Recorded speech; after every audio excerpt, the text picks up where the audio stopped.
તો ભાઈ daemon slayer infinity castle મેં થિયેટરમાં જોઈ લીધી છે, પણ રિલીઝના આટલા દિવસ પછી ફાઇનલી થિયેટરમાં જોવાનો મેળ પડી ગયો. અને ભાઈ મૂવીને થિયેટરમાં જોવાની જે મજા આવી છે એ જોવા માટે તમે ખાલી આ વિડીયો જુઓ.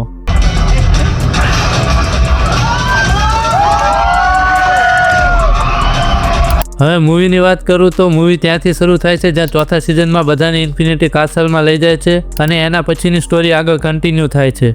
અને ભાઈ એનિમેશન અને CGI એકદમ વર્લ્ડ ક્લાસ છે અને મૂવીના ફાઇટ સીન્સ તો દિલ જીતી લેશે. એની સાથે એક સીનમાં પણ એટલું ડિટેલમાં કામ કરેલું જોવા મળી જશે કે તમને ફોટો પાડીને વોલપેપરમાં મૂકવાનું મન થઈ જશે. અને વખાણની સાથે એક પ્રોબ્લેમની વાત કરું તો ડિમન સ્લેયરની બધી ફેરની જેમ એક પ્રોબ્લેમ એ હીરોની બેક સ્ટોરી તો દેખાડે છે, પણ એની સાથે સાથે વિલનની બેક સ્ટોરી પણ બતાવે છે. અને એ એકદમ ખરાબ નથી, ઘણી સારી પણ હોય છે.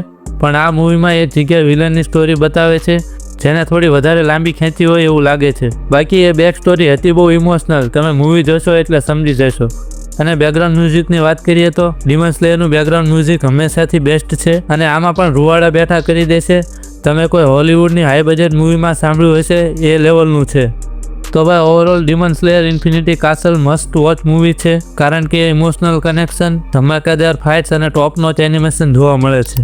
જો તમે ડિમન સ્લેયરના આગળના 4 સિઝન જોયા છે અને તમને થોડા પણ પસંદ આવ્યા છે તો તમને આ મૂવી મારા તરફથી હાઈલી રેકમેન્ડ છે. અને જો તમે આ એનિમેમાં નવા છો, તમને નથી ખબર કે ડિમન સ્લેયર શું છે, તમને એમ થતું હોય કે મૂવી ડાયરેક્ટ જોઈ કે એની પહેલાંની સ્ટોરી જોઈ, તો ભાઈ આ મૂવીનું સારું એક્સપિરિયન્સ લેવું હોય તો તમારે આ મૂવીના આગળના 4 સિઝન જોવા પડે.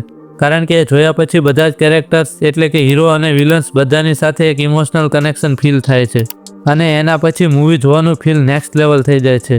જો તમારી પાસે ટાઈમ ઓછો હોય અને થોડા ટાઈમમાં તમે 4 સિઝન ન જોઈ શકો તો હું બધા સિઝનની બેક સ્ટોરીનો રિકેપ વિડીયો પણ બનાવી શકું છું, જેમાં સિઝન 4ના એન્ડ એટલે કે આ મૂવી ચાલુ થાય ત્યાં સુધીની બેસિક સ્ટોરી તમને સમજાવી દઈશ. જો તમારે એ વિડીયો જોઈએ તો કોમેન્ટ કરજો. જો થોડા ઘણા લોકો પણ ઇન્ટરેસ્ટેડ રહેશે તો હું આ વિડીયો બનાવી દઈશ. તો ઓકે ભાઈ, આ વિડીયોમાં આટલું જ. હું મળીશ આવા બીજા વિડીયોમાં.